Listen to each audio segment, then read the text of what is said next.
Father, I pray as we continue and finish this account of Esther, Mordecai, Haman, Ahasuerus, how you work to save your people, how you work to protect them in the seeming small details that we might not notice, that you work in our lives the same way. Little details, little things with great consequences as you work all things out for our good and your glory.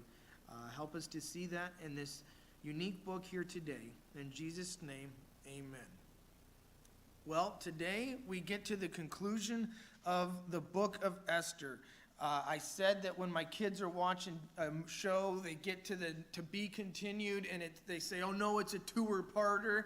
Well, I don't know how if all of you use apps or not anymore, but there's a button on most apps nowadays that when the second episode starts, you can hit skip recap or skip the intro if you don't have to hear the little jingle and just get right back into the story. Well, I cut out a big chunk of my intro today because this was just getting too long, too many verses, too many chapters to cover. So let me just try to jump right back into it. First, we do need to talk about what's been going on in Esther. The book of Esther was written to describe the background for a Jewish feast called Purim, which comes from the word pure, which P-U-R, which meant casting lots, basically rolling dice. That was flipping a coin to make a decision, or to choose a person, drawing straws, those type of things. That was the casting of lots in the Bible. So we have the feast about chance, the feast about it just so happens, the feast about who drew the straw. But the point of Esther is that all of these just so happens, all of these rolls of the dice are really in the hand of God, controlling every minute detail. Esther is all about the sovereignty of God, but it shows it to us in a unique way that the name of God, Jehovah, God, anything like that, even the idea of prayer is not in the book. God's name is not mentioned in the book of Esther. Even when times when it would seem they would naturally mention God, it says nothing. Mordecai says to Esther, some other way, if you don't save the people, help will rise from somewhere else. And you say, surely he's going to say God will rise it up from somewhere else, but he doesn't. And when Esther says, go and fast 3 days for me, she doesn't say why they would fast. She doesn't say why they're praying. She just says, go fast. And in a unique way in the Bible, by not saying the name of God at all, the author of the book of Esther makes you say it again and again and again. Say, that was God, that was God, that was God. So let's talk about some of these roll of the dice just so happens that was in the first half of the book. It just so happened that King Ahasuerus, his wife Vashti, refused to come when he called her. It just so happened that Esther had been adopted by her cousin Mordecai. It just so happened that when the king wanted a new queen, he didn't choose one of his concubines he already had. He went out looking for a new queen. It so happened that Esther was a beautiful girl and was so taken from in this group for the king to choose from. And it just so happened he did choose her. And it just so happened that later Mordecai heard a plot to assassinate the king. All of these Purims, all of these rolls of the dice are all in the hand of God.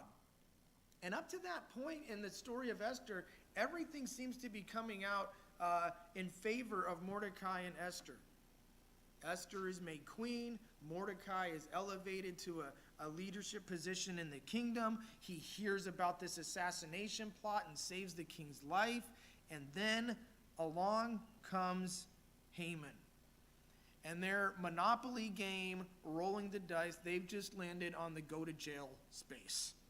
Do not collect $200. And here's a whole bunch of just so happens that are not in their favor. So it just so happened that the king honored Haman. And it just so happened that Haman was an Agagite, an Amalekite, an ancient enemy of the Jews.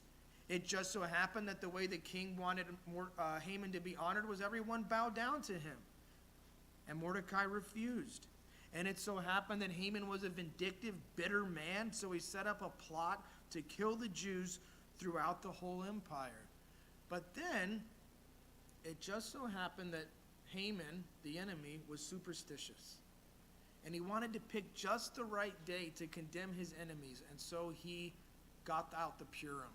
He rolled the dice. And instead of getting the king's permission, which he did, instead of saying, let's go kill them all right now, he looked at rolled the dice, the tarot cards, any of that kind of stuff, and set the date for 11 months in the future. And there's one more thing I need to remind you of, and that is about the king's decrees. The king's decrees in the book of Esther, Ahasuerus makes decrees. He makes edicts. He makes laws. He issues commands, all kinds of other kingly orders. His first edict was during the feast that began the book, and the decree was party on and drink up. And then when he was spurned by Vashti, his wife, he made a decree that she never be seen again. And there we get an important detail about the decrees of the Persian kings, is that they can't be repealed. One of his officials says, if it pleases the king, let a royal order go out from him, and let it be written among the laws of the Persians and the Medes, so that it may not be repealed. That Vashti is never to come again before King Ahasuerus. And let the king give her royal position to another, who is better than she. The important thing to catch from there is that the king's decrees cannot be repealed. He can't change them. Even the king can't change them. And Haman got the king to make a decree. And that decree was that all the people on that day, 11 months in the future, all the Jewish people throughout the Persian Empire could be killed. So when Mordecai comes to Esther, he says to this, do not think to yourself that in the king's palace you will escape any more than all the Jews. For if you keep silent at this time, relief and deliverance will rise from the Jews from another place. But you and your father's house will perish, and who knows whether you have not come to the kingdom for such a time as this. Let me point out 3 things about Mordecai's instructions, his request to Esther. First, he tells her, you won't be spared. If the Jews are going to be killed, because Haman knows that I'm a Jew, someone's going to figure out that you're a Jew too, Esther. You won't be spared. But he also says, in a great statement of faith, that help will surely come from some other place. But even then, he doesn't say the name God, when he could say God has always saved our people, when he could do like one of those remembrance psalms and talk about Egypt and Canaan and the Red Sea and the Jordan River and Jericho. He doesn't say any of that stuff. He just says it'll come from somewhere. And finally, he says, who knows whether or not you have come to the kingdom? The ultimate roll of the dice, Purim, of this book is that Esther just so happens to be put in place. And with Esther just so happening to be put in place, she agrees to do something unthinkable. She is willing to approach the Persian king in defiance of Persian law to see if she can't get him to repeal a Persian law. But she doesn't know the best way to do this. So she must prepare, and so she asks for Mordecai and the others to pray for her. It says, then Esther told them to reply to Mordecai, go gather all the Jews to be found in Susa, and hold a fast on my behalf, and do not eat or drink for 3 days, night and day. I and my young women will do the same. Then I will go to the king, though it is against the law. And if I perish, I perish. And Mordecai went away and did everything as Esther had. Even in that 3-day fast, again, the author of Esther, who some believe was Mordecai, and we'll see that towards the end here, why some people think Mordecai wrote this, still doesn't say the name of God. And we know who they were fasting to, yet even there he makes us, the audience, put God's name in. That's where we left Esther last week, fasting and planning for how she could save the life of her people. So Esther's plan, as we'll see, is much more subtle than Mordecai's original instructions. Mordecai, in mourning and a panic, comes to her and says, go to the king and beg his favor and plead on behalf of the people. But Esther says, you can't just go into the king. She tells him, all the king's servants and people of the king's provinces know that if any man or woman goes to the king inside the inner court without being called, there is but one law: to be put to death, except the one to whom the king holds out the golden scepter, so that he may live. But as for me, I have not been called to the king these 30 days. So for whatever reason, Esther hadn't been called to the king for nearly a month. So rather than burst into the throne room and risk it all, as Mordecai's suggestion was, go beg to the king, she wisely prayed for 3 days and considered that though time was of the essence, there were 11 months. There was time to work a plan. Not much time. Not time enough to, I'd say, be slowly, but enough time to be cautious. So here is step one of her plan. On the third day, Esther put on her royal robes and stood in the inner court of the king's palace in front of the king's quarters, while the king was sitting on his royal throne inside the throne room opposite the entrance to the palace. And when the king saw Queen Esther standing in the court, she won favor in his sight, and he held out to Esther the golden scepter that was in his hand. Then Esther approached and touched the tip of the scepter. We must not forget what we've just read in chapter 4, that no one may approach the king without being called. No one may go inside the inner court without taking their life in their hands. Esther makes sure to make a winning and powerful impression. She puts on her royal robes, her finest clothes, and stands in the entrance of the throne room. And Ahasuerus, after not seeing her for 30 days, is reminded and remembers her beauty. And so he shows favor to her again, as he has in other places of the book, and holds out his scepter to her so that she can approach. And the king said to her, "What is it, Queen Esther? What is your request? It shall be given you, even to the half of my kingdom." And Esther said, "If it please the king, let the king and Haman come today to a feast that I have prepared for the king." Then the king said, "Bring Haman quickly, so that we may do as Esther has asked." So the king and Haman came to the feast Esther had prepared. Rather than immediately asking for deliverance for her people, Esther indeed flatters the king and says, "Even though you've offered me half of your kingdom, what I'd really like is just to make you and your buddy Haman a nice meal. That would be the best thing in the world for me today." So they come to the feast as she had prepared, and it must have been a good feast, because the king makes his offer again.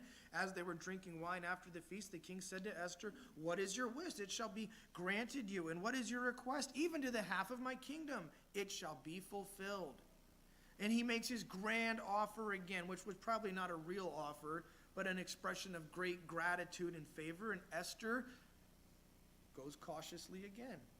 Then Esther answered, "My wish and my request is this: if I have found favor in the sight of the king, and if it pleases the king to grant my wish and fulfill my request, let the king and Haman come to the feast that I will prepare for them, and tomorrow I will do as the king has said." Esther says, of all the things I could do in the world, nothing would make me happier than to make another meal for you and your BFF Haman. So her plan so far is just to win the king's favor.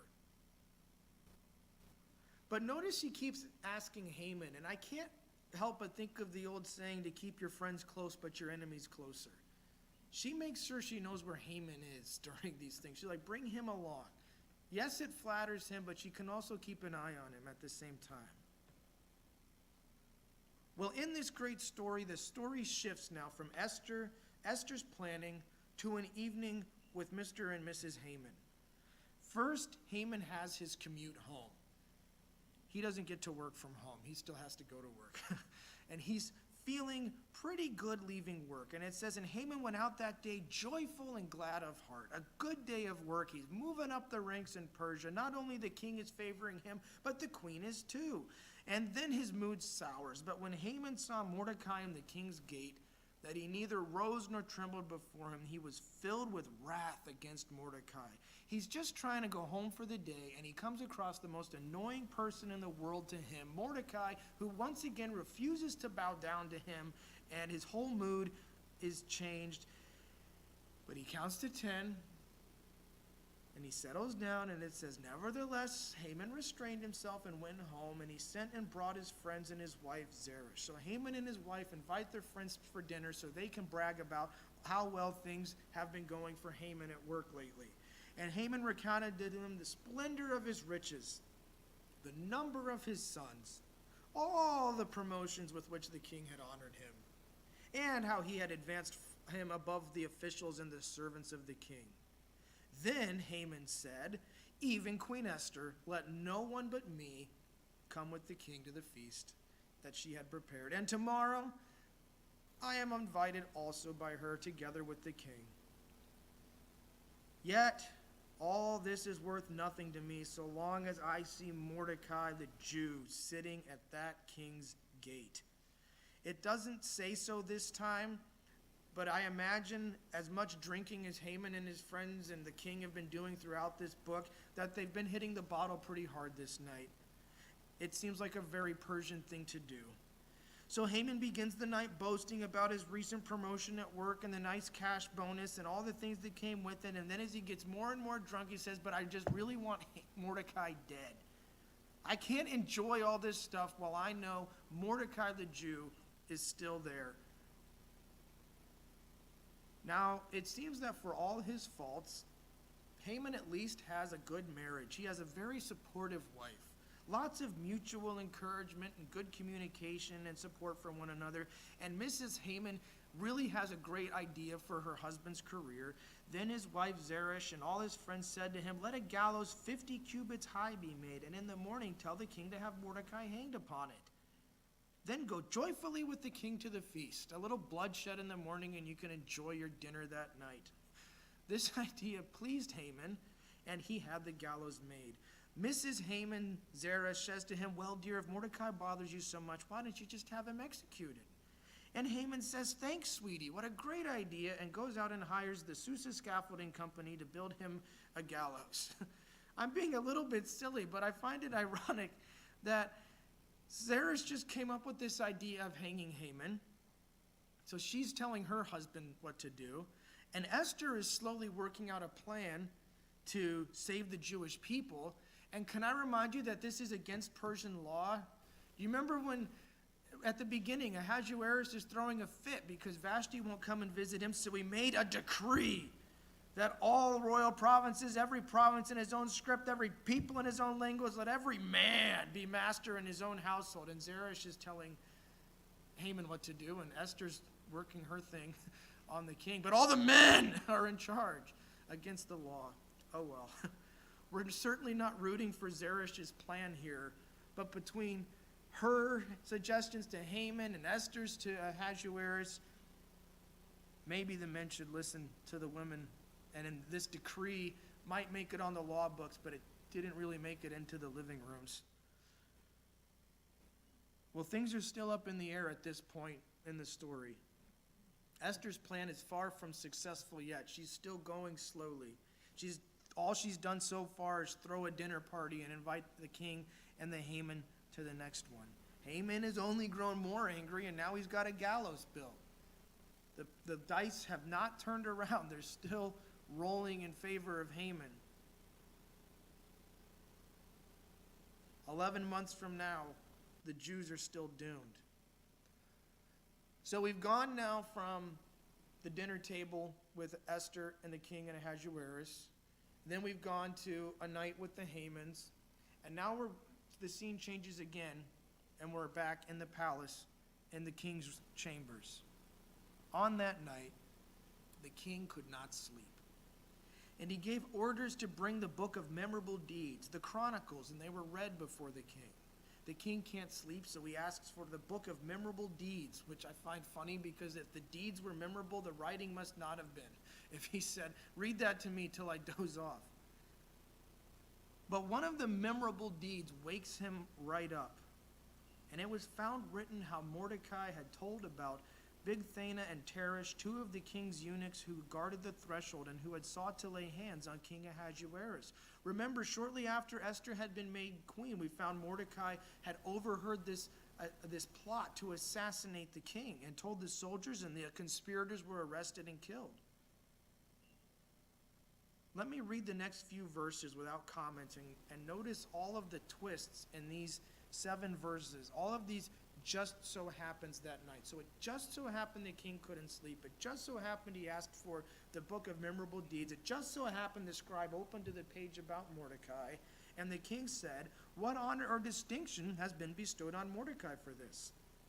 The king's young men who attended him said, "Nothing has been done for him." And the king said, "Who is in the court?" Who do you think was in the court? Now Haman had just entered the outer court of the king's palace to speak to the king about having Mordecai hanged on the gallows that he had prepared for him. And the king's young men told him, "Haman is there, standing in the court." And the king said, "Let him come in." So Haman came in, and the king said to him, "What should be done to the man whom the king delights to honor?" And Haman said to himself, "Well, whom would the king delight to honor more than me?"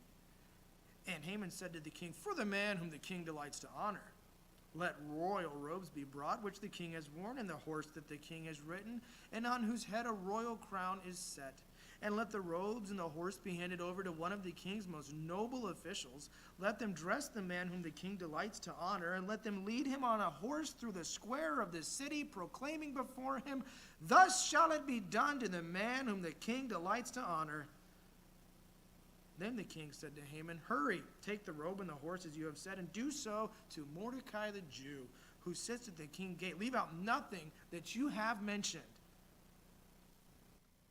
So Haman took the robe and the horse, and he dressed Mordecai and led him through the square of the city, proclaiming before him, "Thus shall it be done to the man whom the king delights to honor." I'm sure he just was really enthusiastic with his proclamation too. What a twist! What are the odds? What a roll of the dice. The king can't sleep, and he wants the chronicles to be read. The scribe goes to the part about Mordecai. The king had failed to rescue or honor his rescuer all those years before, and he says, "I better make that right now." Haman happens to be wandering in the court that night, early in the morning, because he can't sleep that night either, because he's excited like it's Christmas, because he's going to tell the king about this cool gallows that he had built. Haman's been exalted by the king and honored by the queen, so I must be the one that they want to honor again. So he lays out his king for the day fantasy dream, only for it to be played out for his hated enemy. This is God's sense of humor and irony on display. And then Mordecai returned to the king's gate, but Haman hurried to his house, mourning with his head covered. And Haman told his wife Zeresh and all his friends everything that had happened. Then his wise men and his wife Zeresh said to him, if Mordecai before whom you have begun to fall is of the Jewish people, you will not overcome him, but will surely fall before him." Haman is now having a really bad day after that great day where the queen was flattering him with all those feasts and things. He goes back to his counselors, his wife and those wise men who last night told him to build a gallows, and now they're changing their tune, and they're saying, "Oh, we always knew this was going to happen. What were you thinking going against Mordecai?" Have you ever worked with somebody like that their hindsight was always perfect, and like, "Oh, I knew that was going to happen"?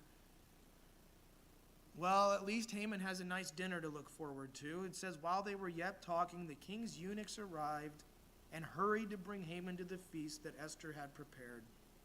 Well, maybe a nice dinner will take his mind off of things. So the king and Haman went in to feast with Queen Esther, and on the second day, as they were drinking wine after the feast, I told you the Persians like to do that, the king again said to Esther, "What is your wish, Queen Esther? It shall be granted you. And what is your request? Even to the half of my kingdom, it shall be fulfilled." A good dinner was had by all, by queen, by king, by Haman. They're enjoying after dinner drinks, and the king asks his wife for the third time, "What do you desire?"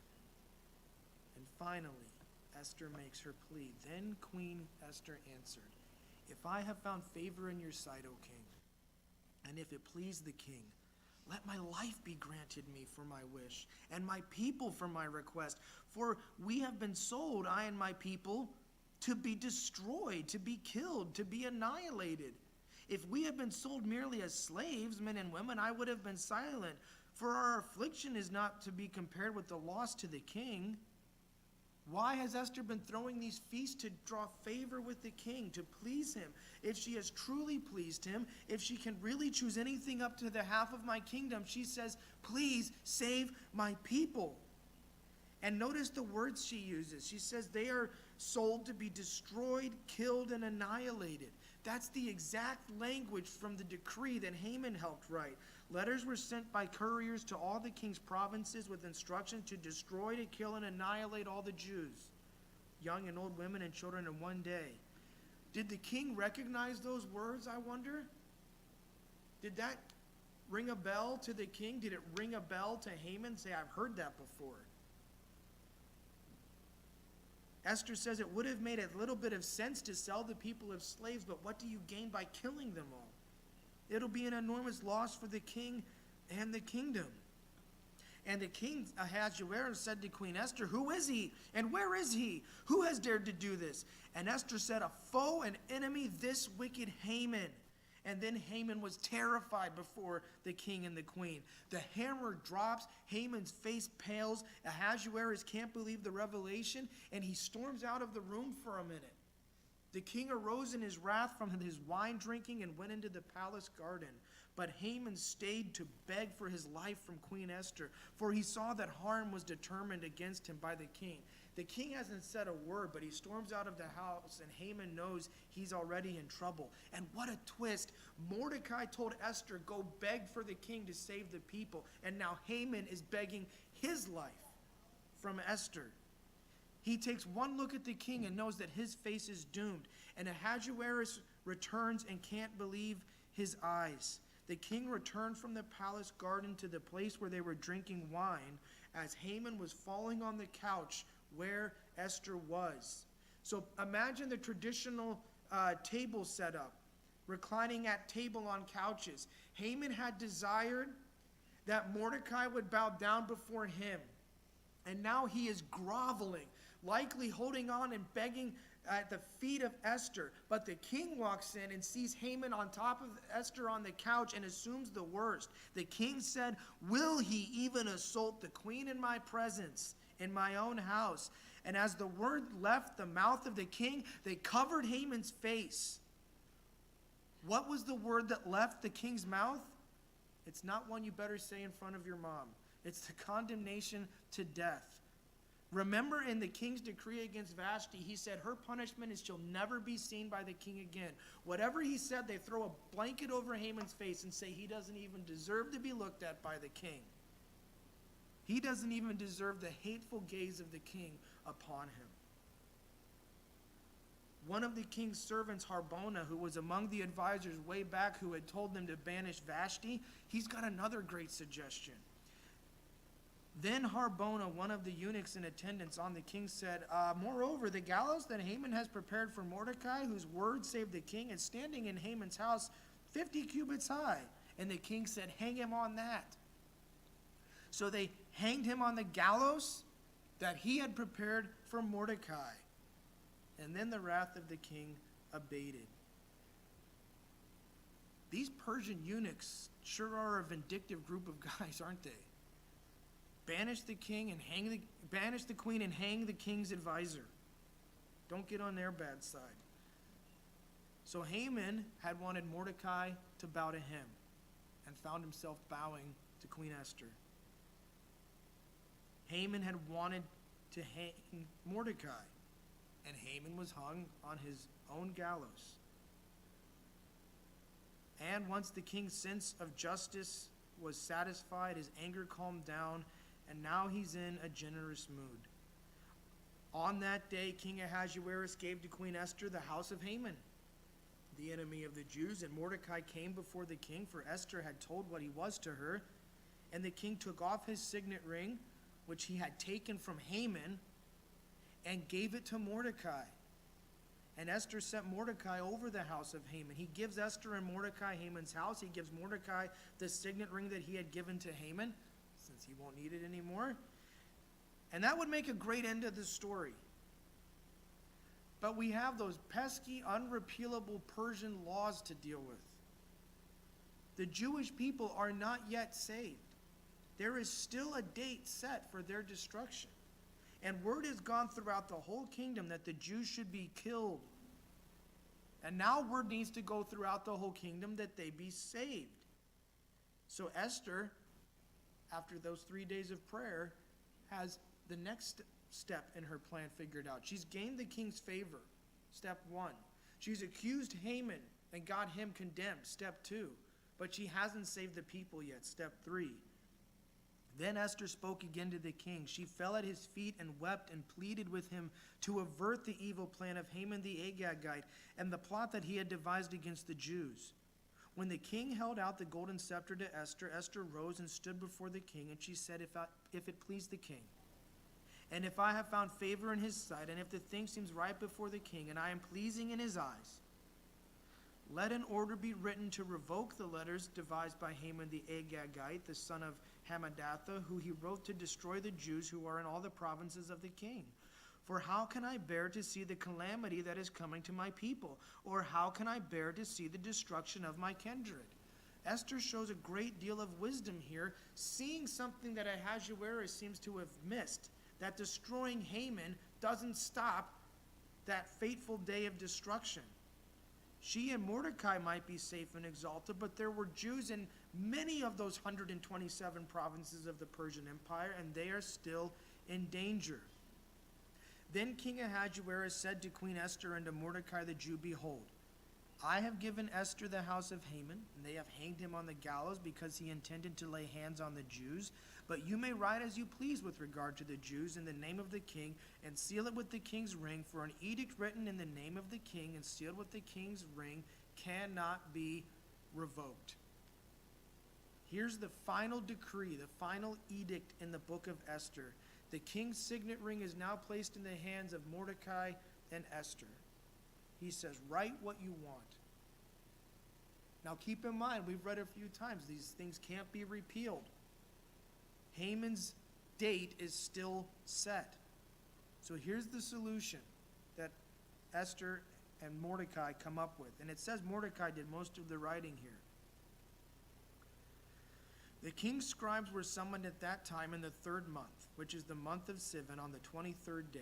And an edict was written according to all that Mordecai commanded concerning the Jews, to the satraps and the governors and the officials of the provinces, to India, to Ethiopia, 127 provinces, to each province in its own script, and to each people in its own language, and also to the Jews in their own script and their language. And he wrote in the name of King Ahasuerus and sealed it with the king's signet ring. Then he sent letters by mounted couriers riding on swift horses that were used in the king's service, bred from the royal stud, saying that the king allowed the Jews who were in every city to gather and defend their lives, to destroy, to kill, and to annihilate any armed force of any people or province that might attack them, children and women included, and to plunder their goods on one day throughout the provinces of King Ahasuerus on the 13th day of the 12th month, which is the month of Adar. A copy of what was written was to be issued as a decree in every province, being publicly displayed to all peoples, and the Jews were to be ready on that day to take vengeance on their enemies. So the couriers, mounted on their swift horses that were used in the king's service, rode out hurriedly, urged by the king's command, and the decree was issued in Susa the citadel. Mordecai writes a counter-decree to Haman's decree of destruction. And his decree is that the Jews may defend themselves against any attack that would come. So on Haman's day, if anyone would rise up against the Jewish people, then the Jewish people may defend themselves with force. Word is spread. Remember, when the decree of Haman was delivered to the empire, the Jewish people went into mourning and fasting. But look what happened this time. Then Mordecai went out from the presence of the king in royal robes of blue and white, with a great golden crown and a robe of fine linen and purple, and the city of Susa shouted and rejoiced. The Jews had light and gladness and joy and honor, and in every province and in every city, wherever the king's command and his edict reached, there was gladness and joy among the Jews, a feast and a holiday. And many from the peoples of the country declared themselves Jews, for fear of the Jews had fallen on them. In light of Mordecai's decree, the people rejoice. In fact, God uses this new decree to defend his people. Fear falls on the other people around them, and some even declare themselves to be Jews. I don't know how genuine those conversions were, but they certainly weren't going to be among those that took part in the attack when it came. So what happened that day? Now, in the 12th month, which is the month of Adar, on the 13th day of the same, when the king's command and edict were to be carried out, on the very day when the enemies of the Jews hoped to gain the mastery over them, the reverse occurred. The Jews gained mastery over those who hated him. The twist in the story of Mordecai ascending to Haman's place is completed when the Jews have mastery over their enemies. And the account continues.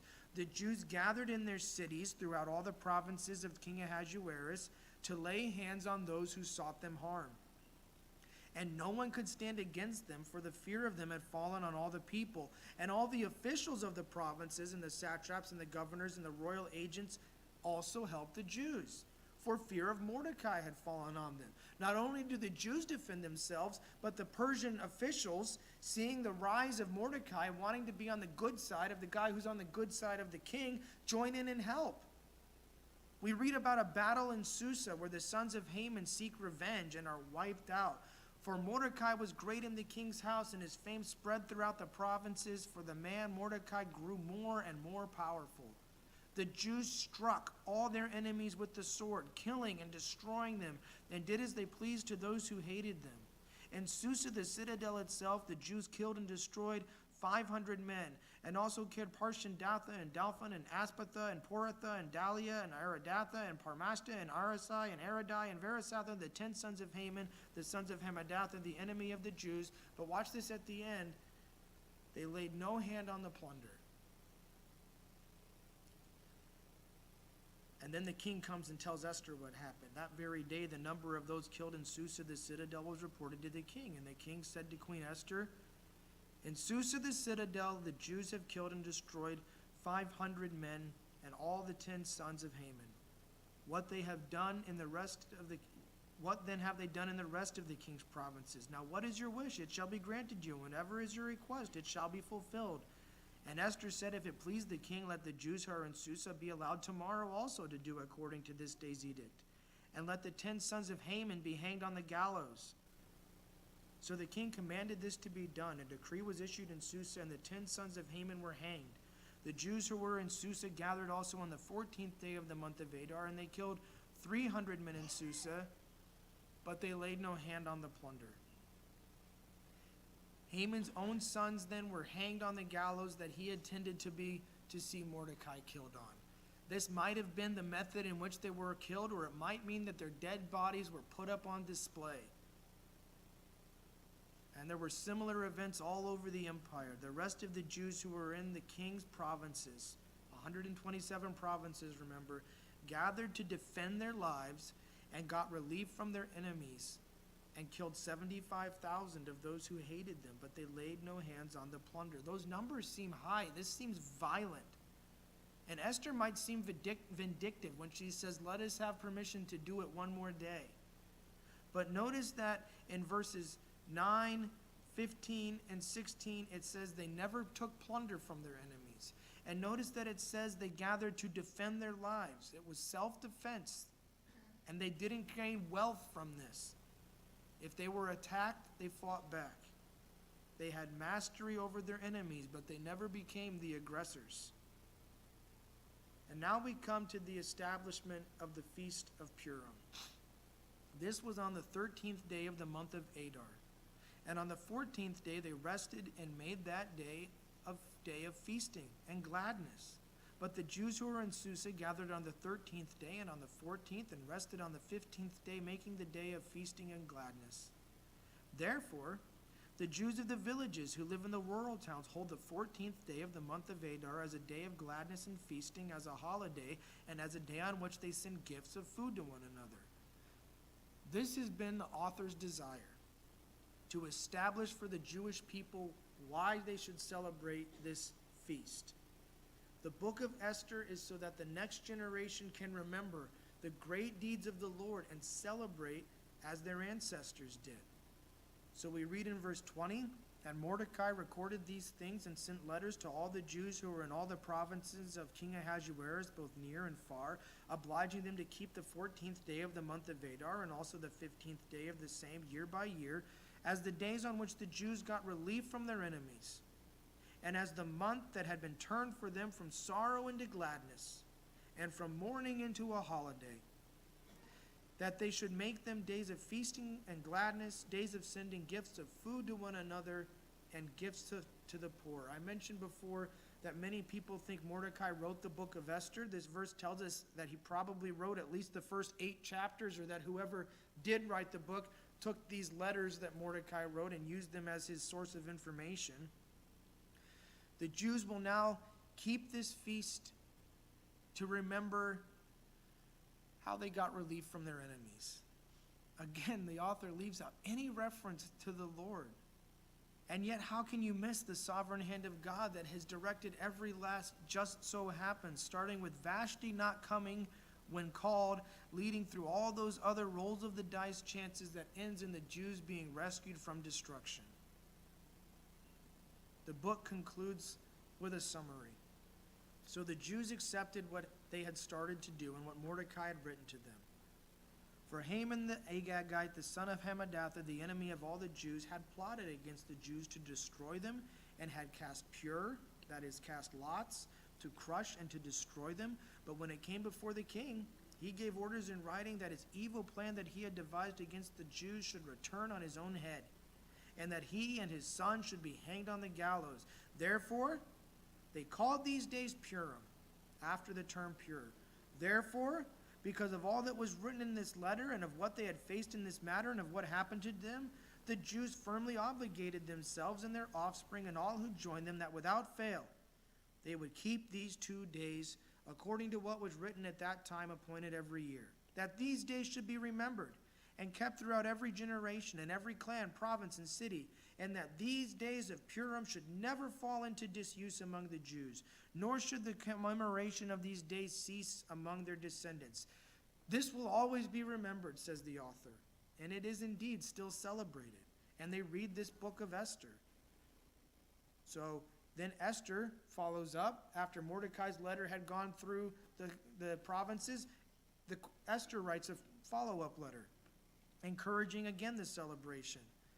Then Queen Esther, the daughter of Abihail and Mordecai the Jew, gave full written authority, confirming this second letter about Purim. Letters were sent to all the Jews, to the 127 provinces of the kingdom of Ahasuerus, in words of peace and truth, that these days of Purim should be observed at their appointed seasons, as Mordecai the Jew and Queen Esther obligated them, and as they had obligated themselves and their offspring with regard to their fasts and their lamenting. The command of Esther confirmed these practices of Purim, and it was recorded in writing. So the author has told us about the feast. He told us Mordecai wrote a letter. He told us Esther wrote a letter. And then he leaves an Aesop's fable kind of moral at the end for the kids as they finish reading the story. King Ahasuerus imposed tax on the land and on the coastlands of the sea, and all the acts of his power and might, and the full account of the high honor of Mordecai to which the king advanced him, are they not written in the book of the chronicles of the kings of Media and Persia? For Mordecai the Jew was second in rank to King Ahasuerus, and he was great among the Jews, and popular with the multitude of his brothers. For he sought the welfare of his people and spoke peace to all the Jews. So imagine this book being read to all the children at the Feast of Purim. What did they learn? What's their lesson? Their lesson is this: Mordecai's exaltation came when he sought the welfare of his people. So the moral for the kids is, so you seek the welfare of your people. But what else can we take away from this? First, we can see that God will always defend his people. The Jewish people, the church, individual Christians. Surely there are times of discipline and trial, even persecution for all of God's people. But stories like Esther show us that God will care for his people through them all. Since God always defends his people, a second lesson put on display, demonstrated by Haman, is the futility of wickedness. His evil plans don't only come to nothing, they are flipped on their head, and every desire of Haman, the destruction of his enemies, a place at the king's side, honor and respect in the kingdom, they're all granted to his enemies. Third, we see that Mordecai must act, and Esther too. God's people must exercise their responsibility. Mordecai told Esther help would come from somewhere else if she did not try to save her people. But she had been put in place for such a time as this, and she must take action. And finally, through this unique device of not saying the name of God, the author magnifies the sovereign hand of God in every small detail of our lives and of history. Every just so happens that has happened in your life is part of God's ultimate plan. I'll finish with the proverb we read last week and then pray. Proverbs 16:33. The lot is cast into the lap, but its every decision is from the Lord. Let's pray. Dear Father, we follow these accounts in the Bible. We love that they show us your mighty acts of power, the creation, the flood, the plagues in Egypt, the conquest of Canaan, and sometimes we wish we could live in those days. But I thank you for Esther, that shows how more often you work in small details, working in the background to set events in place to show your glory. May we be faithful to you as Mordecai and Esther were, and trust in you to work in the small details of our lives so that we will grow closer to you. I pray that as we go through hard times, whether that's discipline or trial or persecution, that we would come out as your people did at the feast, rejoicing in your control. In Jesus' name, amen.